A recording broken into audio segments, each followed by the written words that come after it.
Cooking segment brought to you by Creative Kitchen and Bath, where you will always cook in style. Welcome back to Midday Kentucky. We are here at Creative Kitchen and Bath, and we are in the kitchen with Miss Allison Davis for the holidays. I'm loving this. This has been fantastic. It's a good season for food. I know, seriously. So what do you have for us today? Okay, so this is one of my favorite proteins, and I do feel like it's more for a special occasion, but we have some duck breast. One of my husband's favorites, and not something that you can just find anywhere. These I pick up at Critchfield Meats. They always have these. They're wonderful quality. Duck breast is just a gamey, delicious dish. And people think of it like poultry, but it's different. It's a gamey. So you actually serve this at a medium rare to medium because otherwise it gets really tough.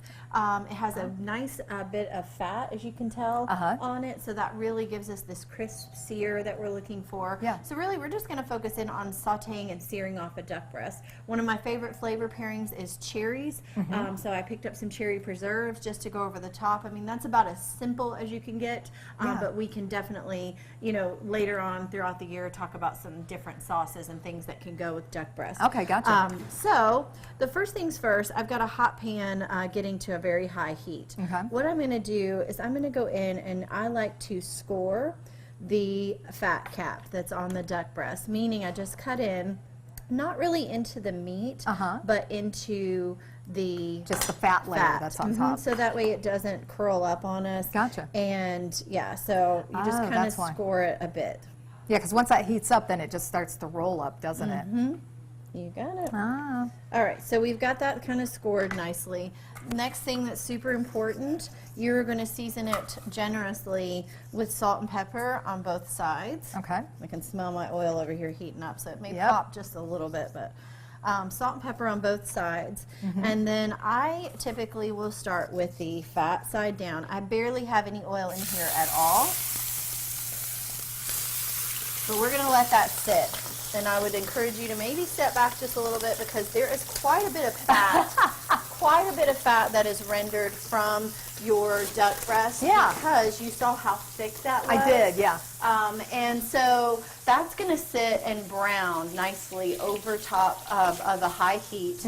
And you're not going to flip it until you start to see a nice brown kind of edging. And you don't want us touching it at all, right? You just want it to literally just sit there. Just literally sit there and sear.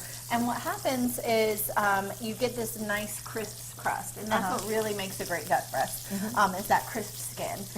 So as it sits there, when you're searing and when you're browning, you will see the sear likes to climb the fat. And what I mean by that is you've got a little bit of fat on the sides here. So you will see where it browns around the edges, and it will continue to brown, and the sear will kind of climb that fat. So as you see that brown edging, that is an indication that you have a nice crisp crust on your duck breast. And then at that point, that's when you would flip it over. Gotcha. It's still going to probably be a nice medium rare because they're nice and thick. So I typically will just pop it in the oven for another, say, 5 minutes or so, just to finish cooking it to where it's nice and medium rare all the way through. Okay. But this part is really the presentation side. And I typically serve my duck breast sliced.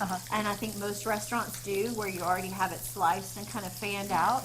And then again, my favorite pairing, especially with the holidays, is cherries. You can make your own cherry sauce, but this is a very easy one to pick up. But this was just a tart cherry preserves, Michigan cherry preserves that I just thought just looked sensational. So once this comes out, we can put those cherry preserves over. I might do a little pinch of thyme sprigs or parsley or rosemary or something, but I mean, duck is so flavorful on its own. You don't really have to do much else to it. And I think people are intimidated when they see duck, like that's only served in the restaurants. But that's not the case. So you kind of see how we have that nice kind of brown. So I'm going to just go ahead and just show you this one, where we're at. See how that crisped up? I mean, I would even go just a tad longer personally, but I wanted just to be able to show that to the audience as far as how crisp that gets. No flour added, nothing but just salt and pepper. Yeah, so. awesome. Well, for this recipe and many other recipes, head over to our website at WTDQ.com/Midday Kentucky, or you can head over to Miss Allison's website at wildtimecooking.com. She's also on Instagram at Chef Allison Davis. You have Instagram with the Wild Time as well. What's the one for that one? Wild Time Cooking. Okay, Wild Time Cooking. So there we have it. We will be right back right after this short break. Keep it right here, everyone.